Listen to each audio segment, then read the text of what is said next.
Welcome to the Strongman Say podcast, another episode. Last week's was pretty long, so we'll keep this one pretty short and sweet, especially because there is less going on in the world of Strongman Australia. We had Battle on the Bay here at Strong Geelong over the weekend, which was fun. Run well. Yep. It always runs well. We tried to. Yeah. Tried to lead by example. No, it was great. Once Finger Fingers was done, that terrified me. So me too. I think it would no matter who. What do you did mean, it. bro? It's my insurance. it's my head on a platter. Yeah, we make the events and I'm like, oh, that'll look really cool. Oh, no. And then I'm watching it and I'm like, oh God, no, they're going to die. That happens so much. Like even like the kegs and stuff like that. It's like the keg was fine, but we literally, instead of going, cool, what do we have? What's easy to run in the gym? We went like, okay, fingers are sick. Let's do something different. Let's do like a keg press medley or something. And I was like, wow, we don't have any of that. Realized 3 weeks So out. Friday night, Leigh and I here filling up Yeah. fucking kegs, trying to get everything ready. Even the sandbag. Yeah, the sandbags. Where's the 80 kilo sandbag? Oh, it's broken. yeah. Oh, we need that. And we tried. We Yeah. tried to buy some from Cerberus and anywhere we could, and they just didn't have them in stock. So Yeah. it's like, hey Mason, hey Paul, can we just steal all your shit for this comp? Thank you, Paul and Mason, for coming through with the goods. But 45 competitors, 5 hours or something like that? 6 hours, 9 till 3. But Yeah, and not many head-to-heads. no, well, barely So, any like, head-to-heads. Very quick still. Yeah, still really quick and a great jet. Like it looked good. It's great. Yeah. It was fun. For that level of comp, having events that are random Yeah. stresses people out, but at the same time, you don't have to be that strong. No, that's which what is I think. great for that level of a comp. It's not a heavy log. It's not a heavy deadlift. It's not because strongman is so often. It's hard to get into, or harder in some ways to get into, because powerlifting you can just choose your weights. Yep. You can just go for your first 9 for 9 and kind of like undershoot a little bit. With strongman, this is the weight. You're either at the standard or you're not. Yep. Right. But a comp like that, it's kind of arbitrary. That's why I said to a lot of people, I was like, we will train for it. But if you're coming into this competition and you're not sure about the loads and stuff like that, honestly, or like you're not super technical. Like I had one of my clients who literally came from a commercial gym 8 weeks ago. I was like, no, you can jump in this, man. It's not technical. You don't have to learn how to clean and press a log. You just need to throw up a finger over and hold a frame and grab a sandbag and run. It's even because nobody had the finger. Yeah. And most people have never trained on one. Yeah, 100%. So even people that have done a lot of strongman comps don't have an advantage. No, which is good. So Or you have a keg. Yeah, a keg. So that was super fun. That was enjoyable. And I'm both equally stoked that we did it and equally stoked that it's done. And then on to Winterfest. I know, yeah, 100%, which would be good. In Winterfest is like a short, sweet day. There's only 2 weight classes. It's not like in a federation. So, and we make it so it's an event. And it's supposed to be fun. Like if you can do the loads in the heavy class, do the loads in the heavy class. So like the full stirker or whatever it is, berserker. And the half stirker is like, have fun. If you can do those loads, have fun. There's not like a novice and a free-for-all and all that sort of stuff. It's like, cool. Whatever you kind of at, come and have fun. Yep. It's competition. There's no weight classes. So, yeah, you might be against a guy 140, but it's just about having a crack at and doing it versus, like, being a weight class competition and being in that head zone all the time. Well, it's supposed to be Viking tradition. Yeah, when you were going out there, motherfucker, there weren't weight classes out in the fucking field, you know? If you want to be... If you want to be a full man, you lift the big rock. Here's an axe, go get him. Yeah. 140 kilo Viking, I'm an 80 kilo Viking. Too bad. You're dead or alive, you know. If you die on the heavier end, you will be respected. Yeah. You'll go to Valhalla. Yeah. And if you absolutely crush the lighter end, everyone will sort of 100%. Cool. Yeah. You did half the job. No, if you had fun, it's perfect. If that's where you're at, fantastic. But if you kill yourself doing berserker, we'll applaud your effort. Yoke press. Yeah, you'll go to Valhalla. Yoke press. Yeah, that's once again. That doesn't stress me out to watch though. Oh, when it hits the floor and bounces back and like you think people are going to lose their teeth. Nah, because the anchor ones. Oh, it doesn't swing back quite as bad. Well, if you drop it forward, it doesn't kick back. Yeah. But it actually swings so much worse. Yes. So for anyone that's hasn't done that and is doing a yoke press, because it's weighted flat, the yoke doesn't do this much. Yeah. Those anchors, because all the weight is straight through the middle, it's like a very long cambered bar. Yeah. It's so much worse. Oh, cambered bar's a good one. Because we did it for round 1. Yeah. And there was like three of us that got a rep in the 105s, and everybody else nearly butchered themselves. Yeah. Declan like flew back and almost took out Paul. Yeah, I remember. So that was meant to be in Arnold's 2020. Yeah. And I think now looking at it and how hard that was. That was 130. Yeah, I think that would have screwed up so many people across so many weight classes. Most definitely. Speaking of Arnold's 2020, probably like one of the first topics. We were sort of talking about this the other day. The golden era in sports. And now, before we sort of get into like golden era of strongman and obviously when we'll talk about the bias thing, what do you reckon like the golden, for you, and I'll go through mine, but like what do you reckon your golden eras for like bodybuilding, powerlifting, and this came up because we were talking about West Side versus the world. Yeah. Bodybuilding, powerlifting, CrossFit, and like strongman in general. What do we start with? Bodybuilding. I'd have to go the pumping iron era. I just think that was, you watch that video, if you watch something from an era and you just want to be there and you want to do it and you want to be alive in that time, that's a golden era. Yeah. And I see that and I'm like, they were sleeping out of their cars, but they were just going to the gym and training. They were on the beach every day. Gold, California, Muscle Beach. Yep. Yeah. And you can go to that gym now, but it's not the same gym. No, of course not. It's a completely different vibe. Yeah.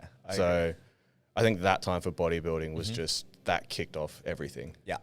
That's, if I watch a bodybuilding video or documentary, I watch that movie. Yeah, and it probably right in saying it kicked off everything. Yeah. Like, yes, golden era, but it also just kicked everything off. Like it escalated physical culture and bodybuilding culture exponentially with those big personalities, Franco Columbo and like the Arnolds and the Tom Platts and the 20 rep squats. Yeah, the Tom Platts was like the 80s, I think, that just followed it, but it was the same mentality of like, I'm just going to hop under a bar. And it was the same group. I mean, if you watch Pumping Iron and stuff, they were in the same gym, they were doing the same thing. It was just kind of like a transition period from the first to the second. But they were also somewhat like friends, and they would hang out they were as friends. rivals. Yeah, 100%. It wasn't Phil Heath overtraining in this state, and then so-and-so's training over here. Like, and they were all different, and they were all against each other in different countries. Interesting point, right? Because that is a really good point. And you think about West Side versus the world and stuff like that. Gyms create a mecca or somewhere that people come to because they want to, or used to, because there wasn't a lot of options. Yep. Come to because they wanted to achieve a goal, or that was their dream. Yep. Right? So if you wanted to be a bodybuilder, where would you move to?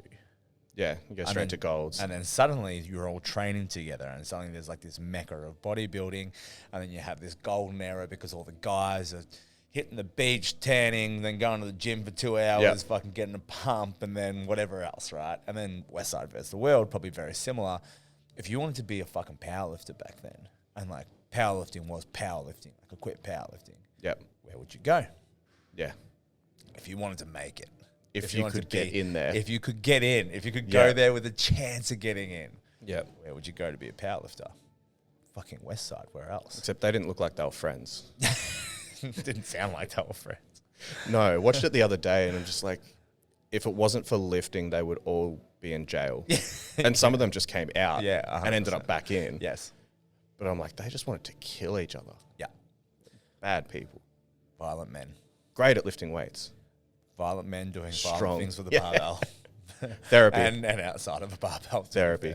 Yeah. So you got bodybuilding, powerlifting. So have to be that West Side era. That's the only thing in powerlifting start to finish that I look at. Okay, maybe I'll do powerlifting. Maybe I could be a powerlifter. Did have the suit on the other day. Yeah. Had the suit on. I could put a hoodie over the top, like pull this up. Yeah. Have it over my eyes. Yeah. Love it. So I think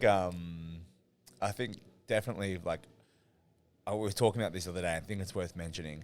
If you're a powerlifter and you haven't heard of West Side / haven't looked into like West Side Gym, right? And if you're an Australian powerlifter and you don't know like Slaughterhouse Gym as well, like the OG Slaughterhouse Gym in Hobart, like Wayne Howlett, like that was Australia's West Side. Yep. Like when you're looking at like OG gyms or like the gyms that kickstarted it off, you really have like West Side for powerlifting. If you don't know your roots, like you're probably just some fucking TikTok powerlifter who's going to the sport and like likes the guy with the biggest following, right? Like Westside was powerlifting, and it's where the whole sport kind of like really started to pick up steam, I think. Yeah, powerlifting's a weird sport where like if you're in a different federation to somebody else, you almost treat it like it's a different sport. Yeah, 100%. Like everybody in GPC is like, I don't follow anything from like IPF. Yeah, 100%. Because they squat in sleeves, but I don't know what it's like. It's like, you're doing the same sport. Yeah. How do you not at least have some, like, you keep track of it or you care? Like, you think about IPF, like that was Ed Cohen once upon a time. That was all the best. Yeah. Everyone competed in IPF. Yeah. And then they froze the records and realized everyone was taking drugs. Yeah. Even when I realized that powerlifting grew into equipped and then went off into raw, when I first learned that, I was just like, that was not what I was expecting. Yeah. I thought it went raw the whole way through. That was popular, and then people put on suits and like branched off. Yeah. I guess it becomes more popular and has become more popular now just because it's so much more accessible. Yeah. Right. Not everyone wants to jump in a suit. There's some other benefits that come along with like raw powerlifting as well, which you probably don't get from like being equipped lifting. But like the time, do you know what I mean? The money. Yeah. But like the time and how many people you need to do equipped powerlifting and stuff like that as well. Yeah. There's a certain mentality with it as well. Watching that West Side where someone's like, I don't care what I can squat raw. Yeah. I'm going to put on everything and I want to lift the biggest number possible. Yeah. That's it. That's all I care. I don't want a biggest raw squat. I just want the biggest squat. Yeah. These raw motherfuckers. Smack their head against the wall. Shoot 360 squat. You know who'd fit in with that day? Evan Singleton. Yeah. The way he trains and like headbutts walls before his lifts. He'd be a West Side lifter. For sure. CrossFit? I know it hasn't been around for as long, but like I think there's still probably, now that we've seen some changes through CrossFit and stuff, there's probably some definite. I think like that Rich Froning era. Yeah, I agree. Like the first couple of years that he won. But I think also he was somebody that didn't come out hot, didn't win at the start, but brought it back in the end, so it was always exciting. Yeah. And it was the person that was eating pizza, not necessarily doing paleo. And I think also if you follow CrossFit or if you don't even follow CrossFit, that was like the time or period in time when CrossFit gyms were the biggest. Yeah. They were the most competitive. Yeah. And everyone fucking wanted it, but like, and Rich Froning was the fucking guy. Yeah. And for so long as well. Like, then you got Matt Fraser and stuff like that, who I think definitely as well, but I don't know, when I look at CrossFit, I think Rich Froning era. Yeah. Because everyone fucking knew him. It was a similar mentality of like a whole bunch of guys and like the women would be around and they would train together. Yeah. And then they go shoot shit. Yeah. And they go block because it's just full American. Yeah. Yeah, like they have guns, they shoot stuff, on the they blow CrossFit stuff. ranch, like Dave Castro's CrossFit ranch and stuff like that. And yeah, very cool. Whereas now, like, I don't know, CrossFit's, I was watching the most recent qualifier, like the semifinals. Yeah. And most of the men are now out injured. Yeah. Because they've got this ring complex with like muscle ups, toes to bar, all in one. And they're wearing like a heavy ruck off the back of them. Yeah, okay. And they're all just like blowing their shoulders out or blowing their pec or something like that. And then if you can't do it, you need to show that you're trying. So like if you're in that heat and you can't physically do it, you can't just stand there and run the clock out. Because technically you've given up and you'll be disqualified. So you have to show reasonable attempt that you're trying to finish the workout. So some people were jumping up like half having a go, resting for like 5 minutes, just running the clock. Yeah, okay. And then later on, the judges and everything came back and said, after we watched the video, you weren't showing reasonable effort, so you're out. So they kicked 2 guys out. So heaps of people are blowing up at the moment going, what the fuck are you doing? Yeah. Yeah, it's definitely like a weird spot for CrossFit. They used to do it with the swim, the ocean swim. Yeah. And some people would get in and just like doggy paddle and wade because they're like, I can't swim. Yeah. So they would just see out the 40 minutes and then be like, okay, event's done. I'll start my weekend. Yeah, okay, gotcha. Yeah. So I think it's like real divided at the moment. Dave Castro doesn't do anything of the programming or the games anymore. Yeah. So yeah, it's a weird spot for CrossFit at the moment. Yeah. Well, it has been for the last couple of years. Yeah. And then Strongman. I think early 2000s. Yeah? Like Mike Jenkins, when Thor sort of came in, like Z versus Brian Shaw. Yeah, I agree that. I think it got standardized enough to where the lifts were just really impressive. Yeah. Whereas like the John Powell day and stuff was fun, but they were arm wrestling. Yeah. And they were pushing beach balls and doing tug of war, and they were doing like that. They were shoveling coal into that thing and from running a strengths perspective. Yeah. Definitely like the strongest or the best competition that we've had is like the Brian Shaw, Big Z at their prime. And they were just built different then too. Yeah, like they had a very different frame. I was about to say, because we've talked good. about this with the nutrition thing. Yeah. Where like there was this like just this transition period where everyone got probably like too lean and really focused on like being athletic, probably to suit World's Strongest Man events. But there was a period where like Big Z and Brian Shaw were fucking monsters. Yeah. And they were really fucking strong. But then you had Pudzianowski. Yeah. And then you had Derek Poundstone. Yeah. And then you had Mike Jenkins, Vitalis Lal. Like everybody in those old school, like old 90s, early 2000s shirts tied up here. The tape shirts. Everybody was like so wide and thick. And delts and kind of like lean. traps. Yeah. Very different build. Yeah. So I don't know. Big Z was never that lean in his peak. No, he was a big boy. He's always an exception. Yeah. To everything. Yeah. I don't know if it was like drug choice back then as well. Maybe. What, for like a Big Z or for the other All guys? of them. Yeah. All of them. Just the general shape, build, size. They were kind of like sort of lean, but sort of like watery. Yeah. Like you could see they were like puffy in the like face. big. They were just thick, big. Yeah, very thick. Whereas now you look at Novikov, Mitch Hooper, like you look at all those guys, they're much smaller and much more athletic. Yeah, very. But even through the face and stuff and through the neck, and like they don't look like big, puffy, thick. Yeah, like big. No one does. Jaw. Like Derek Poundstone, his peak was like. Yeah. I remember seeing neck. I remember seeing Derek Poundstone. Like the first time I saw him was that really typical. Watch me just like fanboy here, but like that really like it goes around a fair in his bit. commercial gym. Nah, in his blue fucking Rebands at a comp. Yeah. Like his shorts, like the blue Reband shorts. Yeah. And he's just a fucking monster. He's just like, he's not pretty boy, lean, whatever. And I was like, I want to look like that. Yep. I was like, I'm like 5'10", 5'11" at best. like a short version of that. I'm not going to look like that. Yeah. But I'm talking, he's just a monster. Like he's just like shoulders, traps, and just thick, like thick trunk. Yep. Just a big guy. And it was like, oh, that's a fucking dude. It's the thing of like looking aesthetic with a thin waist versus the guy that looks like he wrestles bears. Yeah, and this guy And looks then like he he wrestled kinda 3 bears at a time. He looks like he's the bear. Yeah, he's the bear that you wrestle. Yeah.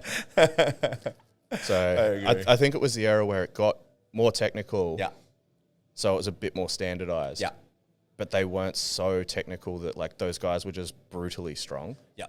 Like they probably should have lifted more if they had the technique that some of the guys now do. Yeah, it's like a lot has changed in the sport just in terms of like understanding, coaching, probably refined the sport aspect of the game a little bit. It was an more. era of everyone breaking. Yeah, and just really fucking hard though sending too. it. Yeah, 100%. It's just like, I mean, Derek Poundstone, his training and the volume and like the intensity was wild. I think if I was going to go through, I reckon bodybuilding, I would agree, pumping iron. And then this is the other thing is like, is it your generation, not my generation, but like, is it your time span that you think is the best always? Like, do you have bias there as well? Yeah. Because I think that's definitely a thing, because like, I think, and of course this isn't my generation, but we kind of grew up on the pumping iron generation for bodybuilding as well, because it's a gold now. Yeah. That's what we always look back to and refer to. And I grew up on bodybuilding books because I loved bodybuilding when I was first starting.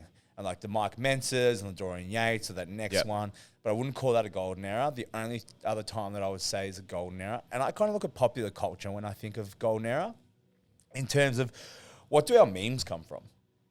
Right? Like if you like what do all the references come from? Because we have this reference point of the golden era, Arnold, Franco, that Gold's Gym, Mecca, Muscle Beach sort of era.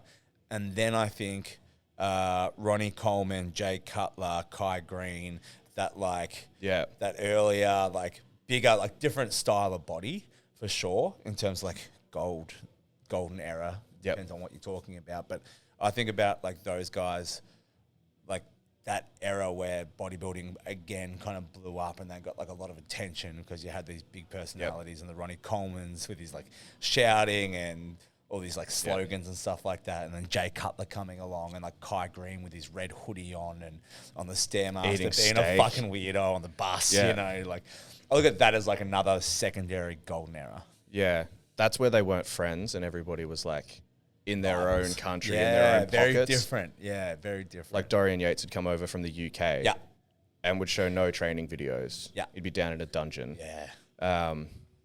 And he'd wear like a full tracksuit the whole time. Yeah.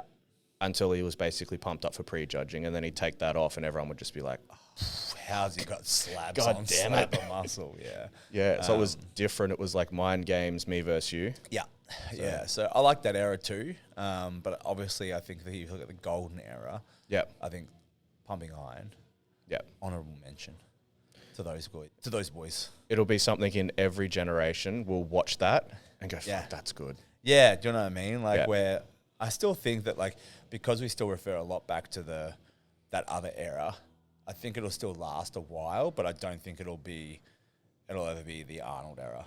Yeah. Right. Powerlifting, tend to agree.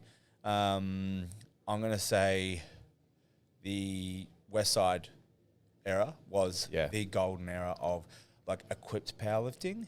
I don't probably know enough about powerlifting. Yeah. There was like an era with like Dan Green and a few of those guys. And then the second one, and this is why I think like it's the raw also lifting. Potential bias. But if you look at equipped lifting and then you look at raw lifting, Brandon Lilly, Dan Green, like KK, all those fucking boys. There's like a couple iconic photos of those guys all kind of together. But like that era was the one that dictated 5-3-1, which everyone fucking used, right? That was the era where we started, or I started programming, and I started being a coach and like owning a strength gym. And there weren't a bunch of different templates that you could buy. There weren't different coaches and online coaches and free ebooks to get an idea of how something works. There was filtering through forums and downloading other people's templates that they post on forums. And then there was ebooks. And there was like 5. There's Texas Method. There's 5-3-1. It's like Mad Cow and like starting strength. Do you know what I mean? Like there's a Juggernaut strength, like his original like templates and stuff like that. There weren't that many. Like there weren't that many programs and like actual resources out there, people doing it like they do today. And Brandon Lilly was like, in the time that you read this sentence, I already ate a steak and 3 eggs or something like that. Like he was like, you have to fucking eat. You know what I mean? Like it was that, and he came from like a West Side background as well, I think. But it was that mentality, and it was that like raw lifting intensity, big guys and like big jacked raw powerlifting guys. Do you know what I mean? Like really big guys. And that was also like probably the secondary, like for raw lifting. I look at that as kind of like, if I'm thinking of it, that's my golden era for powerlifting. It's funny how when everything's like a bit more raw, grungy, a bit rougher, you love it. It's like a band. When they start out a bit like raw in the garage, you love it, and then they clean everything up along the way and like really streamline it. And you're like, and you're like, oh, it's just too polished. Good. Yeah, too polished. It's like powerlifting's become too polished now. Yeah, potentially. Compared to what it was. Depends what you like. The only thing that's sort of like that is WRPF, but it's not big enough here where they've got fireworks, fire going off, and it's like loud music playing, drink whiskey. Yeah, it's very clean. It's becoming very clean cut in certain federations, and it's not a bad thing. It's more accessible, but because it means that you got people that wouldn't have done powerlifting back then doing powerlifting, and it's like powerlifting for everyone. Which is fun. It is for everyone. But every gym can't be for everyone too. No, I think that's the problem. Not everyone can walk into Slaughterhouse and go, I do powerlifting, this is fun. Yeah. 100%. They'll walk in and go, I feel like I'm going to get eaten alive. Like, are these guys powerlifters or cannibals? Yeah. You know? I miss this. CrossFit, I totally agree. Rich Fonning. Rich Fonning era, can't deny that. Some savage girls, some savage boys in that era. And then Strongman, golden era, like, I fucking love the old fucking time. It's super fun, like Kaz, John Paul, like the rivalries and all that sort of stuff, the OGs. I really love those eras, but I think when you look at Shaw, Big Z era, that's probably the golden era for Strongman in terms of like strength, size, rivalries. Yep. Do you know what I mean? Like long rivalries where Big Z's winning over and over again, then Brian Shaw's winning over and over again. They're fighting, and they've got long careers. Yeah, I think there was like 8 years where no one else but those two won. And then, but the other guys are still great. Do you know what I mean? Like they're still really, really Bodybuilding good. was the same too. Yeah. Like there was two people that took out like a decade, and it was like, you could be the best ever in any other decade, but unfortunately you were born And now. I think if those other, 100%. And you're the best person that's never won. Like Derek Poundstone's one of the people where everyone's like, he's one of the best strongman that never won worlds. Yeah, 100%. So I like that era too. I like that era just from also the personalities. Do you know what I mean? Personalities. There was less social media. Social media around them, but like those personalities were big personalities, big people. Like even though how's that? You didn't have social media, but you knew their personalities. Still 100%, and better. Through comps. Yep. Probably more invested. Yeah, I don't know and random YouTube videos filmed on a potato. Yeah, less to follow back then too. You know, it was World's Strongest Man. That's it. Yep. You know, you had X amount of guys to follow versus following every one of your favorite lifters from around the country who aren't World's Strongest Man, who are World's Strongest Man, and whatever else. So yeah, I think you get those golden eras, and then the sport just gets too far gone. Yeah, and you might not get them again, or you might. Have you watched many like rock climbing documentaries? Yes, lots. Yeah, I watched The Alpinist. Oh yeah, which is like a newish one. It was like a free solo guy. Really good. Yeah. But yeah, found it really interesting back in like Yosemite, back in like the 70s, and they're all bums. Yeah. And they'd all camp, and they'd all get stoned, and then they'd go rock climb. Valley Uprising or something like that? I can't remember what it's called. So I've seen most of them. Yeah. But just the different pockets of like, similar thing of golden era. Yeah. There was two guys that pioneered so many mountains. And then there was a second era of people that did speed runs on what they pioneered. Yeah. And then started free soloing. And then you've got like the Alex Honnold's generation now who are doing like 3 of them in one day kind of thing. Yeah, so the Alpinist has got him on there talking about the main guy that they're doing it for. Yeah. And even he's just like, yeah, no, he's fucked. Yeah. It's pretty crazy. He went and did this that took me this long. When you watch the evolution of it. Yeah. But there was a long time before they kicked him out from like bumming it at Yosemite. Yeah. Where they were like just moving there. Same thing. The best climbers, the people who wanted to do it, moved to a spot where everyone and all the best were in one spot. And then they would all get better and better and better. Then the next generation come through would see that and then one up it again and one up again and keep pushing the boundaries. God, bring back pilgrimages. Yeah. Where you would just travel somewhere for a sport. Yeah. I mean, we sort of, we start to get it here a little bit. Yeah. Like we start to get people say, I get a lot of people ask, like, what's Geelong like? We're thinking about moving, or like, you know, we've been considering moving for a while, and like a gym is a big factor, and like we're thinking about moving to Geelong and stuff. A handful, or like a very few handful have actually like done it, but there are people who have done it. But it is cool when someone like moves down, or like someone comes closer, or like stays because of the gym. And that's why we have such a competitive group in here at the moment. Which is weird because you don't move for the competition. You move for like the community. Yes. You move for like the atmosphere. You move for the group. You move for the group because you rise with the tide. Yeah. Right? When you come in here. But then you're more competitive. You're not moving to compete better. Yeah. I don't think there's many other gyms in Australia that have more competitive strong men or women at it. Actually competing, actively competing, and competing at a reasonable level. Do you know what I mean? Like you go to comps and there's people from a whole bunch of different gyms, or there's like a bit of a crew from a gym or whatever it might be. Or like a coaching group for sure. Like obviously we've got a big coaching group and team, but we've got a lot of people in this gym every single day abusing stones, abusing sandbags. Like I don't think anyone else's gym gets the most strongman usage out of the equipment. Or we could probably just ask Mason who breaks the most stuff. It's probably by example. We had a run of those axles. Oh, we just kept bending and sandbags, smashing the welding. Sandbags pop all the fucking time. Yeah. I don't know. Stone platforms that are meant to last forever. But they get thrashed. Yeah, everything gets thrashed. Yeah. Everything gets thrashed. So, and we should have, hopefully, a chunk of people going overseas. Yeah, we will. Yeah. I think so. Like 5 or 6 going overseas just from our gym. Yeah. That's like the Australian team. Which is cool. Part of. Yeah, big part. Massive. Anyway, enough to tooting our own horn. Strongman Australia Golden Era, which is what all this was leading into. Yeah. Far away. Hurt some people. Hurt some people. Well, see, I wasn't around for the original so-called golden era. Yeah. Well, I can't call it a golden era if 20 people do it. Yeah, I think it's interesting to call something a golden era when there's only one or two maybe weight classes. Yeah. Or a handful of friends. 20 people, handful of people that are kind of friends. I think it's a great time to start it, but I think it's the lead up to the big blowout. Yeah. It's like saying it's like the bodybuilding had a golden era back in the 60s. Yeah. It's like maybe it did, but that had to lead to pumping iron to blow up. I think when you look at the standards too.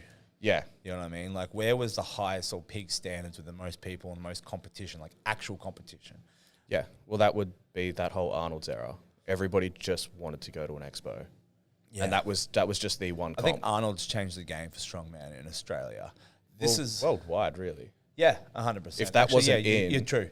Yeah. I think you'd just have your USS Nationals and those two federations. You'd have SCL in Europe. Because when we did SCL Worlds, that was, I think, the first year OSG started. I think so, because we were tossing up, and at that point, SCL still had greater esteem than OSG. It was the only thing. It was the only thing that was SCL a world. was the Worlds. Yeah. So then when Arnold's came in, which was before then, but that created Ohio, which was kind of like another big thing. Everyone here was like, oh, let's go to Ohio. It's either that, SCL, that's it, or nothing. Yeah, that was the two. I don't even think Ultimate had weight class stuff then. No weight class stuff. But then it gave everyone the opportunity to do Arnold South Africa. Yeah. Or Arnold Asia. Or Arnold Spain. Yeah. You qualified from here and went, I can do a comp in Africa. Yeah. Or I can do a comp like in Europe. That's never happened. Yeah, other international opportunities. Yeah, so we had a lot of people go overseas. I think to do those, and the weights were still heavier than now. Heavy, yeah. I think as well, when you look at like golden era for strongman in Australia, it was the thing that gave our athletes, our heavyweight athletes, a real opportunity at being pros and putting up against the best guys.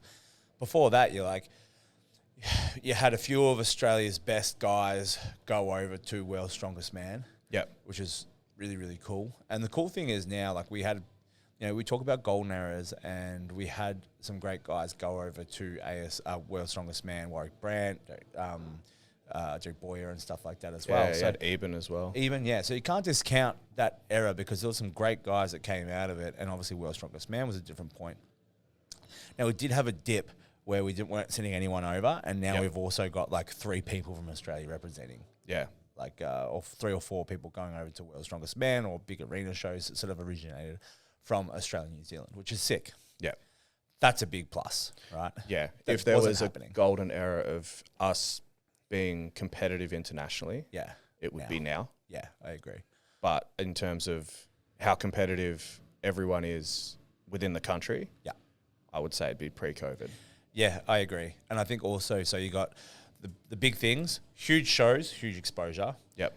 Massive classes of full weight classed athletes, right? Well, the thing everyone forgets is the 73s for the women didn't exist. No.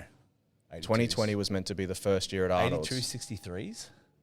62? Originally it was 63 and then it went to 65 in the second year and then it went back. It was trying to line up with America, which is like 63.5, which is 160 pounds. I don't know. I don't know what pounds are. So there wasn't 73s. No. There wasn't 73s at OSG at the start either. No.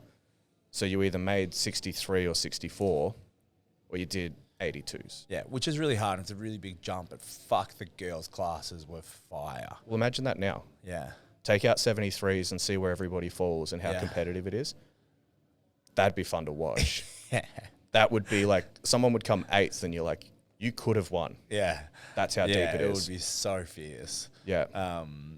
But you've got the heavyweight guys have actually getting opportunity to do pro shows and getting in the mix with like some of the best guys. Yeah. You've got big heavyweight classes or full classes, and then you've got all weight classes, and you also have internationals in the weight classes coming over. Yeah, to you had Australia. a lot of New Zealand's come over. Like we have Johnny Manson, South Africans coming over. We had like people. We had from Johnny UK from Scotland. Yes, and then we had a few South Africans, Terrence and those guys for the 90s. Heaps of South Africans. There was a crew like the 3 or 4. OG Arnold's Freaky Page. Freaky Page. Yeah, from South Africa. Yeah, who was really, really good. Then you've also got like Yuri, who used to came like twice and stuff like that as well. Back when Coco was 105 as well. So there was super, super competitive. Yeah. In all weight classes. Do you know what I mean? The depth was just probably unlike. It wasn't 13 or 12 people. It was like 16 to 20 people in a class rocking up. Yeah. Do you know what I mean? And like the top 8 or top 5 was super, super competitive. And you're right, the weights were probably the last couple of years of the Arnolds were heavier than what they still are now. Yeah. For competitions. Well, that's what I was saying before about like the overhead medley. Yeah. Which was like a barbell, for the a 2020. log. For the 2020 that didn't happen. Yeah. Barbell, yoke press, log, dumbbell. Yeah. For the 105s, it was 130 across the board and an 85 dumbbell. Yeah. That, for now, and the 105s are really competitive. They're probably the most competitive class. Mm-hmm. That would still mess up a lot of people, and it's still heavier than any 105 comp. 160 farmers, 20 meters. Yeah, no drops. No drops. Yeah. 300 axle, deadlift, conventional. Yeah. Raw. Yeah. Like no suit. Yeah. No figure eights. No. Yeah. Not in Arnold's. For reps. Yeah. Heavy. Very heavy. I think it was a Max Stone. I don't remember what else there was. Max Stone. Oh, that yoke chariot thing that never happened. The yoke chariot thing, that's like a weird one. Yeah. Hard to say. But I mean, the year before, I think it was like a 360 to a 380 yoke. You had to run, or like 350 yoke into frame. Oh, yeah. Was it 380 or 350 or 360 yoke? I think I did 340, 350 for the 90s. Yeah, I can't remember. And then it was a 280 frame, so 140 a hand essentially. Yep. So it was like let's say 360 yoke. Yep. Can't remember. Up, grab the frame, up, back with 140 a hand, and then back under that yoke. Yeah. So it wasn't like a 400 kilo yoke 10-10. It was like work. Yeah, a lot of drops. And the year before even that, the Viking was 130. Pardon? 130 for the Viking. Yeah. For reps? Yeah, 130 for reps. And then you look at middleweights and look at who hit. Yeah. And it was like different 11 apparatus. reps or something like that was like up there. Do you know what I mean? Yeah. Like quite a lot. Stone series, mine went up to 190. 170. So yeah, That's yours went up. 190. Heavy. Yeah. So yeah, anyway, the weights were probably still heavier than what we're at now. But the classes dictate where the weights are. Yeah. It was just like probably more competitive at the top end back then than it is now. Just like the top competitive group was probably a little bit stronger on the peak strength side of things. And we had internationals coming over that were quite strong. Yeah, and I think it was based on other Arnolds, Ohio and stuff like that. 100%. It was meant to be lighter, but not too light. Yeah, but the Arnold's was always designed to be heavy. So yeah. They were my favorite comps, not just because of the expo, because it was work. Yeah. Like you knew that you had to train for them. Do you have an idea what your hardest comp would be? Of Of all comps. There's a lot of comps. I had a quick look before. Let me scroll through all the competitions. Yeah. I think two. It's really hard to say. I would say the Arnolds that I came back from Ohio. So I did Ohio and then I did an Arnold's. And Yuri beat me at the Arnold's. And then I beat him at the Arnold's Australia. 2017. Yeah, something like that. It's so hard. I think it was like a 380 yoke up and back or something like that. Or like a light yoke into a heavy yoke. It was like 340 yoke into a 380 yoke or something, or 350 yoke. It was like two yokes, right? One up, one back. The stone run was only to 180. The log press was like a ladder, like 130, 140. You could pick where you went into, and you could risk it for the biscuit kind of deal. That was probably hard because I got back from Ohio and got laid out really sick. And I was taking cold and flu and coughing up everywhere between events. I tore my fucking hand on the frame. The frame was like 300 or something like that, like quite heavy. And then we had like that deadlift where it was like 280. It was a deadlift medley and it was 280 for reps at the end. Like 280 for reps.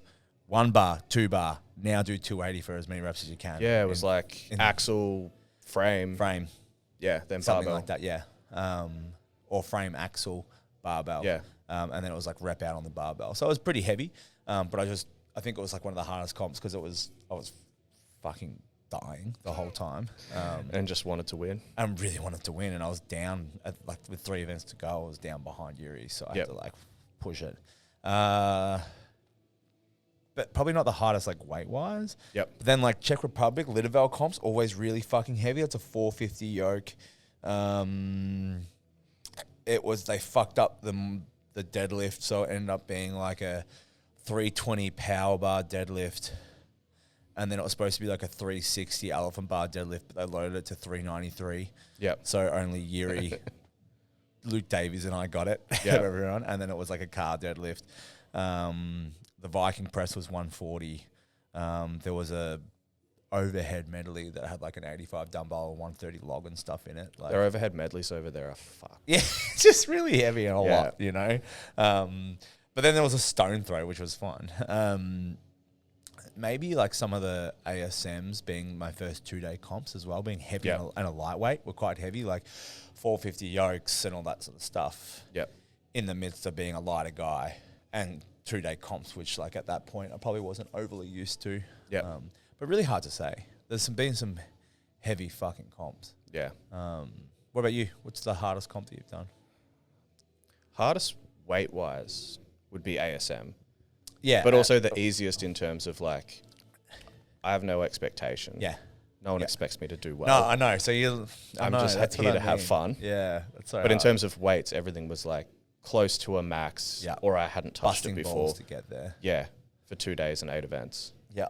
So ridiculously heavy, but absolutely no pressure. Yeah. At all. I tend to agree. I think the same thing. It's they're the heaviest comps. Yeah. Maybe not the hardest comps, but looking at what I could do now, I'm which is, you do that at every comp, right? Yeah. You look back and you're I wish I was this strong now when I did that comp. Yeah. Because I would have smashed it. Yeah. I would have done really well. Do you know what was really, what was surprisingly hard? Also because they fucked up the weights, but Compound Conception, that first one we did, of Compound Carnage or whatever it is, the first one, the 450 yoke into a 240 duck walk. Yeah.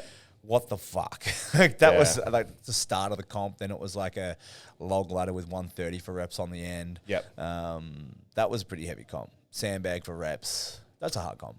Yeah, the sandbags at the end were rough. Yeah, doing it in open. Farmers with fat grip farmers on 130 with fat grips. Yep. Up and back. That was a pretty heavy comp. I had fun. That was super That fun. didn't and feel silver dollar deadlift. It didn't feel hard. No, I Yeah. don't think it felt hard, but I felt like it was stronger then. Whereas the ASM thing, even now, I looked at it yesterday and I was I'm stronger now. I wonder if I could try and qualify for ASM. I'm you did it. Maybe I could try. If I can do it like that. Like I did. And then I've looked at qualifiers because I don't know what I'm going to do Yeah. to qualify for 90s. Yeah. And then I was flicking through comps and stuff and I was looking at South Australia and I'm oh yeah, 90s weights are easy. And I'm oh, what are the open weights? They're kind of the same as what I'm doing for Chaos. Yeah. It's a 290 barbell deadlift for reps. It's a max log. Yeah. So it's just a max log. Farmers are 135. Squat goes up to 260 and I'm we're going to do ASM together. I'm boys. There's 8 people doing it. Yeah. In the opens. Yeah. That's quite a lot. I looked at the list and I'm oh, there's a lot of people that I'd have to beat for that. And I'm I don't know who half of them are because I don't follow that many opens generally around. So who knows? It'll be on the fly. That would be fun. I'll come back and just be I'll try opens. You watch, I'll do that, not qualify, and then be great, I have to do another comp for 90s to qualify. Now I'm going to cut weight for 90s. I have to tuck my tail and find a 90s comp to qualify for. So, but always sitting there going, maybe I could. I could do that. Yeah. I could do that. Could do the weights. I don't know where that's going to stack up. Yeah. I'm not going to win, but I could do it. You're only going to come second. It's a hard thing. Yeah. ASM. Yeah. It's always it's a really hard thing. I find it really hard when I do open weight comps. And this is, people go up a weight class and they fucking care, but this is the wrong thing to say, but I really care about 105 comps. Yep. Because that's what I truly believe is my weight class, because that's what I am internationally. Yeah. So when you do a heavyweight comp, it's really hard to care the same because you're not attached to it. Some people go better though. Because I don't care less. Because I care too much. I need to care. Yeah. I need to give a lot of fucks. Care versus stress. Yeah. Two different things. Yeah. Some people really stress because they're so attached to the outcome. Yeah. And then if they go up a weight class, they're like, well, if I lose, everyone like I'm light. Yeah, they relax. And if I beat you, it's like shame on you. Yeah. So it's just a fun day. Win-win, yeah. I did ASM and I'm standing next to Eddie, just like.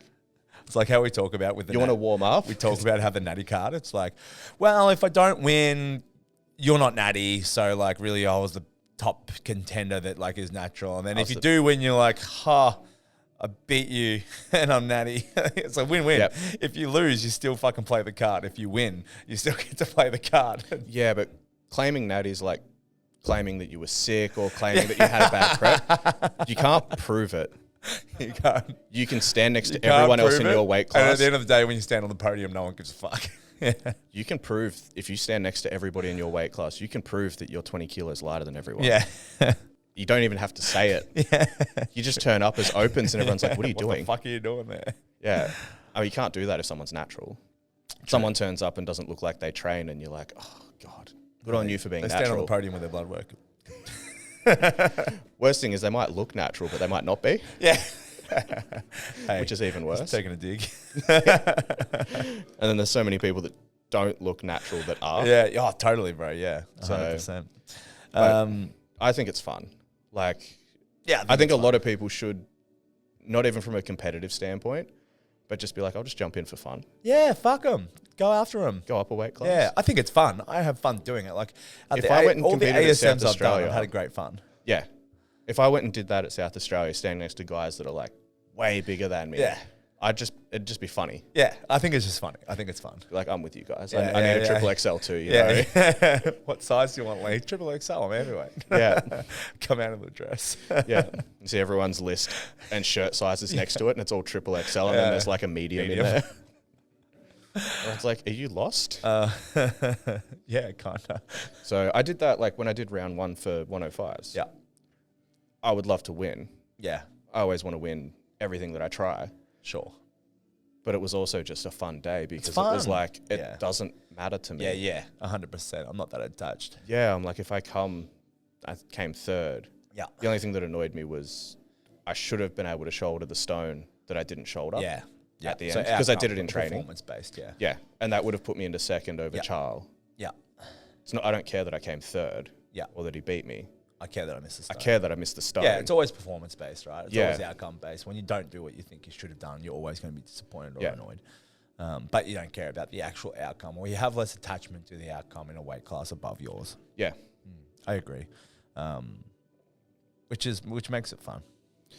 Yeah, whereas like probably the hardest competition-wise was probably Finland. Yeah, because it was outside and it was like 8 degrees. Yeah. And they didn't let us warm up. And most people didn't speak English. And the other competitors were all from different countries. So no one really understood each other. If you want to talk about that, that's so a like, different hard. I was thinking like hard, like weight-wise. But if you're talking about competing overseas. Just stress-wise and like hardest comp. And that was a 2-day comp as well. Yeah. That was just very hard to like manage stress and manage arousal. Finals, yeah. Yeah. To sit and relax and you're like, they might call me up. But they're not actually... Like here, if you do an AS comp and there's like the crew, Alex will come around and be like, okay, you've got to get warmed up and like she'll baby you through everything. She'll look after you. Yeah. Which is an amazing job. Yeah. But you don't get that it's like overseas. Battle of the Bay when they're like, do we get to warm up on the big finger or the finger finger? I was like, no. Someone came out, can I get a feel? Yeah, no. Sorry. No one else is going to get a feel. I can't do it for everyone else. Try picking up a 140 farmer's handle for a 40-meter run without touching the farmers, and you pick them up and they collapse in because they're that weird fucking farmers, and you're like, oh, fuck, I've got to run 40 meters with this shit. Yeah. So, like here you get, you should probably warm up now. You should get this. I know. Whereas over there it was like, can I just feel those farmers because they look weird? No warm up. How much do they weigh empty? 120 per hand. Okay, can I pick it up? No.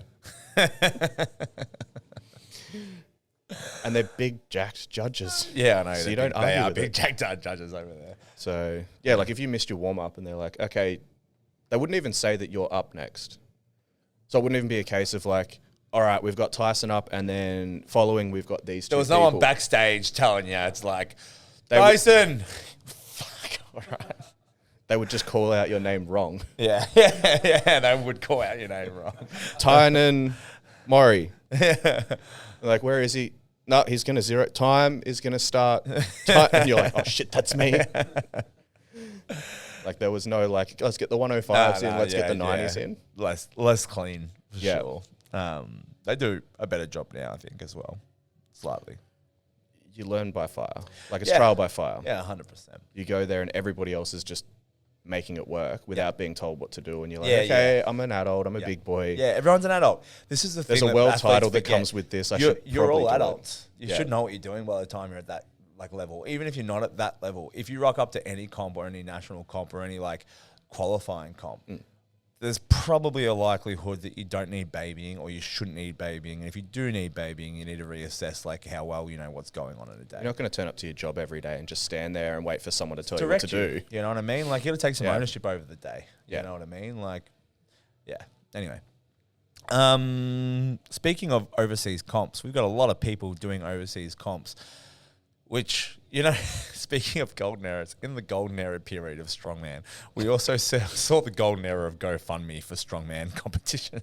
Oh, I'm glad most people missed that. Yeah, that was a bit of a GoFundMe for and there was everyone. Yeah, and there was kind of a little bit of contention online about this, like, you know, like if people want to give money to them, they can give money to them to help them out. And then people being like, you shouldn't fucking ask for GoFundMe pages for a hobby sport that you're getting nothing out of. It's a selfish fucking thing to do. The sport is a selfish sport, especially if you're going to a comp overseas that's not even a world title. It's not a title. Comp. It's not a world title. It's just a comp. comp. Yeah, it's just an overseas comp that you're taking a holiday onto on the end.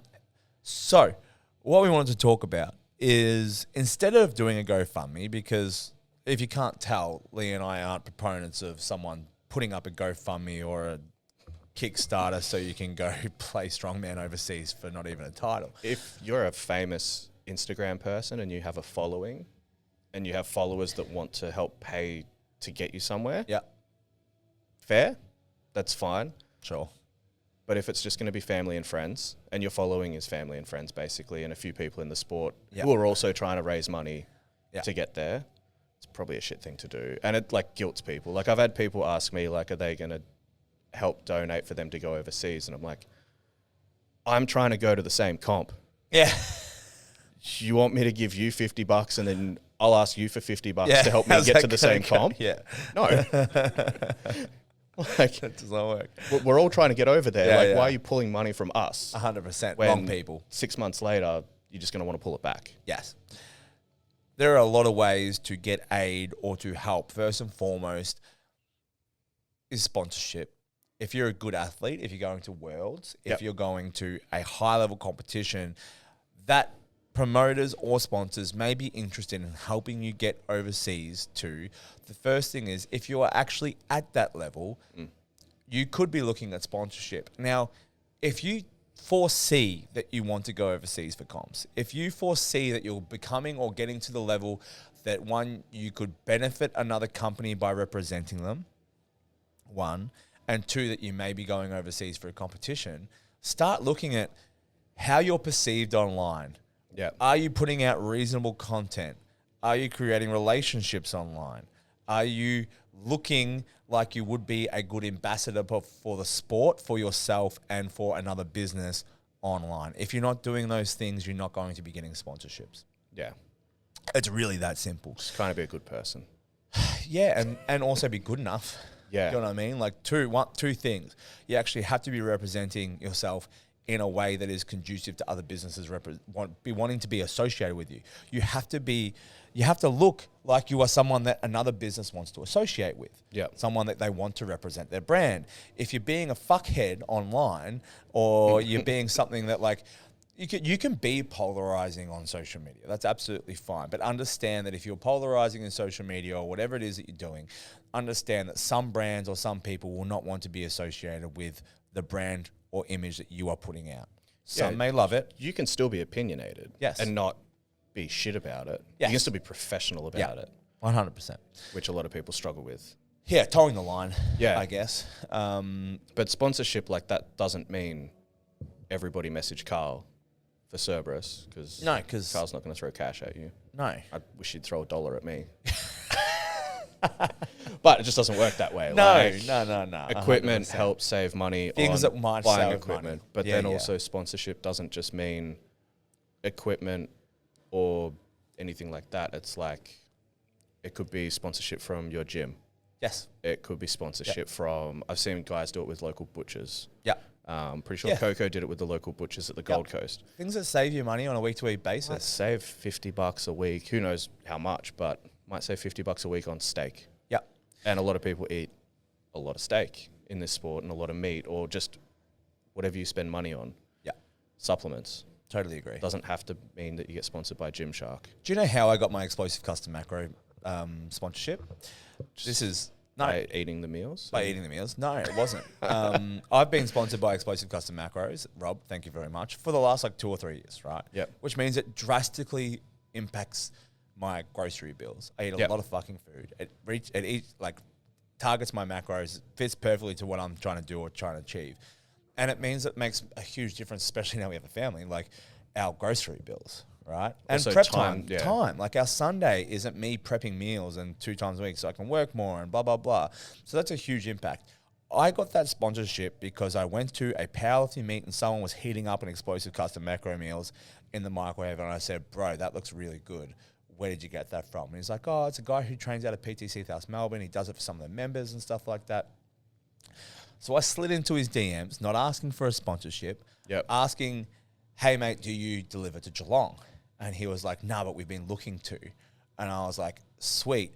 I might even get you in contact with my nutritionist, Frankie. Yeah. And then if we get enough people together, we can do a delivery to the gym each week. So we'll promote it at the gym and we'll do that so I can start ordering meals and get them delivered to the gym, if that makes sense, and start to get that rolling. Yep. And he was like, fuck, that's an awesome idea. Love it. Right? And then he gets in time with Frankie. Frankie starts organising a deal with him and stuff like that, where his clients will be using explosive custom macros. So he sends me a message to be like, cool, got your meals and stuff like that. I'm like, great, send me an invoice. And he's like, nah, man. And I was like, what? And he's like, no, like, this is great. Like, we've been looking to get into Geelong market and stuff for ages. Really appreciate it. You have a gym, you got a great profile. We'll create an agreement and stuff like that where you get X amount of meals per week. Yep. Fuck yeah, thank you. I was in it to pay for it. Yeah. Do you know what I mean? But like, by trying to help out another business or creating value for other businesses, if you can create value for other businesses, they will look after you too. It's about reciprocal value, right? Yeah. It's creating benefit and a partnership. It's not like, hey, sponsor me because I'm sick and I create sick content. It's like, no, let's create an agreement. Let's make sure that this is mutually beneficial. Let's make sure we create a partnership where what I'm doing is benefiting your business and what you are doing is benefiting me. Yeah. But you've got a bigger platform as well. Yes. But you also have the gym. But that's another thing to think about. So then athletes could talk to their gym owner about them having a bigger platform and introducing something. Yeah. But yeah, there's a lot of different avenues besides just looking at equipment. Yes. It's anything to save money. And like there was a few people, might have even been like Shane German, one of his things talking about fundraising for comps. And he was like, a lot of little ones where if some company's just like, yeah, sure, do a couple of shout outs for us and we'll give you $200. Yeah. He's like, a lot of little ones add up. Yes. So like, don't knock something back because you're not getting, $500 a week and all this free crap. It takes work to build a platform. Yeah. And if you it's like applying for jobs. If you think that you want to compete overseas, you will or should be looking at how do you increase your platform. Yeah. So you can increase your capacity to get help when you are looking at competing overseas. Yeah. Right.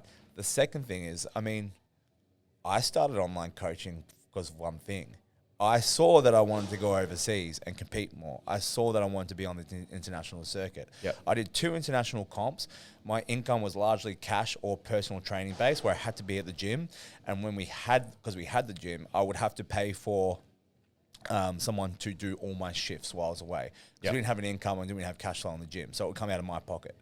So you were down $2,000 from being away for a week. Yep.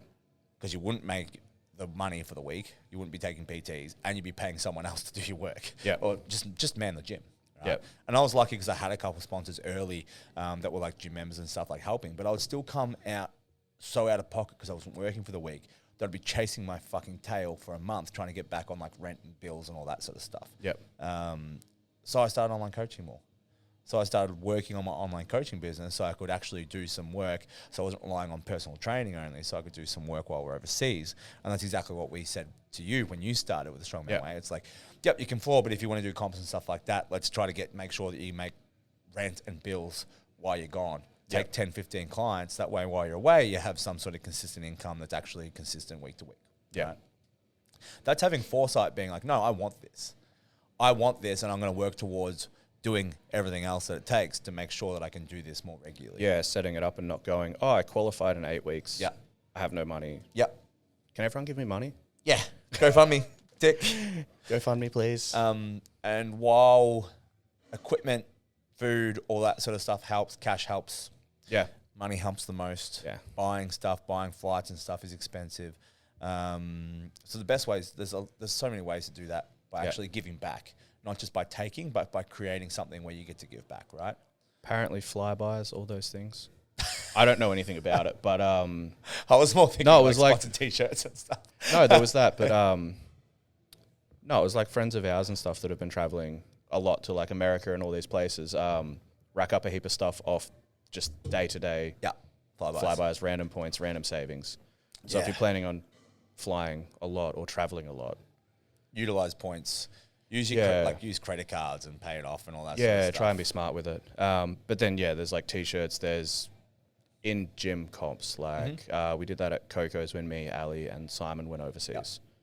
Ran a fun comp. It was like a partner comp or you do a team comp, something that's different. Yep. We had like full dress up. Like if you want to compete as a partner, like you guys have to dress up as something and have a theme. Great idea. And then just have fun random events. And then everybody pays entry. Yeah. Everyone gets food.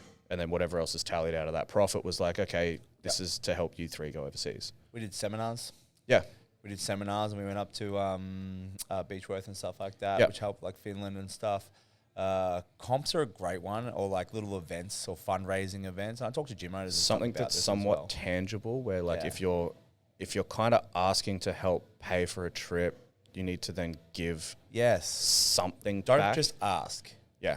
Create something that gives value to people and do something that actually... At minimum, a shirt. Yeah, like a shirt's a great idea. Like sponsor shirt and stuff like that is a great idea, or creating a shirt that you can sell. Yep. Fantastic, right? But events and stuff like that, or like organising events where... Trivia nights. Yeah, anything. Yeah. Like there's a blueprint because people run fundraisers all the fucking time. People do it. So like have a look at how people are doing it. Create something where you can give back to friends, family, or your community, and they will reward you for creating something by helping you get overseas. Right? Yeah. And people will buy in so hard because they want it. They would probably give you money. Yeah. They would probably chip in for your GoFundMe, but how much nicer is it being able to give them a great night for it? Yeah. And like a little bit more work for sure. So it fucking should be. But like a little bit more work so you can create something, and they'll buy into it because you made an effort too. Yeah. Because you've put work in on your end. 100%. And the shirts is obviously like an easy one. Yes. Because we're in a sport where everyone loves a shirt. But it's very dangerous because like this is the shirt thing. Just FYI for athletes that are from our gym doing this. At the end of the year, you're going to have 6 people putting out fucking shirts to try and go out overseas. Yeah. Do you know what I mean? So like that makes it very hard. But like we recently as a gym signed up to be a club. Yeah. So we created a club so we can try and work for grants from the government to help athletes go overseas. Yeah. So as like a registered club, we can apply for grants and government incentives to help send athletes overseas or gain grants for other things in the gym, and we can start to utilize that money or they can run fundraisers and comps to help some of our athletes get overseas. So there's ways that your gyms could potentially help. It will create a lot more work. But, you know, we foresee that we're going to have a lot. Yeah. We'd like to be able to help out where we can, but like obviously we're a fucking gym as well. Yeah, but there's a lot of different things. And like worst case, just do OnlyFans. Don't do GoFundMe. Give the people something back. Put your feet out there. Heavyweight strong men going to OSG. There is a market out there. Thomas Wren has paved the path for you. Findmybear.com. If you want to use the blueprint. Talk about wrestling bears. Yeah. If you pay good money, you can wrestle a bear. Just give back to the people. That's all I want. Yeah. But at least you're trying. At least you're doing something. Right? It would increase your platform too. Oh, And yeah. Probably sponsorship. Nothing a couple bottles of baby oil and a Yeah. blow-up pool can't fix if you're struggling to get to OSG. Sponsorship from Johnson & Yeah, Johnson. Johnson & Johnson. They do talc, Yeah, talc. Yeah, 100%. baby oil. Oh, yes. There you go. See? There you go, boys. We got you covered. Plenty Think of outside things. the box. Yeah. Or inside the blow-up pool. We should have started with that. Should have. Yeah. Probably make the most money, to be honest. Honestly, if you want to get overseas and then probably make it a full-time job, I reckon that's probably the best way to go if you're a heavyweight strongman. Yeah. We need to reevaluate this podcast because we don't get anything for this. And then you can have collaborations. This is for free. Collaborations between heavyweight strongmen. Put them in a pool of Jello. Mud wrestling. Pataka collab with. Bataka and Jordan. That's a good way. Mud wrestling. Yeah, we'll create a mud ring out Yeah. the front. Everyone just comment, like, share, like, Attack versus Osborne. Mud wrestling. Who wants to see it? Put bets on, sports bet. Yeah. This is getting out of hand. Let's talk business. It'll after turn the into podcast. a bigger sport than strongman. Honestly, that would be way bigger. If we did like strongman mud wrestling, I think Yeah. we would get way more views and way more exposure. Yeah. Maybe there's a way we can do something like that, but not that. We could do it like as a tiebreaker event at a comp. Could just be a fundraising thing.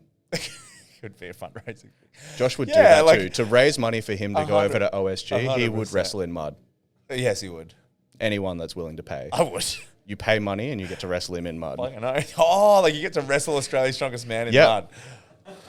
But his hands are tied. One leg's His tied. yeah. He's severely handicapped. He already is, isn't he? He's got a bad knee. I don't know if it's that bad. He's got a bad knee at the moment. I don't know Yeah, if he it's has to that wrestle bad. on his knees. Yeah. Fair. Or we could just like a pay-per-view where like he wrestles on his knees and we get a whole bunch of midgets. Blindfolded. Like 5-on-1. Blindfolded. Blindfold him. He's- And if you want to pay extra money, it can be like 5-on-1. Yeah, yeah. How much money you got? Yeah. God. This is going to make a lot of money. I think we're onto something. Yeah. Flying first class. He'll be flying business. Just be like, I feel so dirty Just sitting here in his business class. with his dirty money. Yeah, with dirty money. Paying for stuff with like mud-covered 50s. Oh, shit. All right. Thanks for listening to the Strongman Say podcast. On that note, have a Yep. great fucking fortnight. And we'll see you here again in 2 weeks' time. Done. Everyone out. He crossed me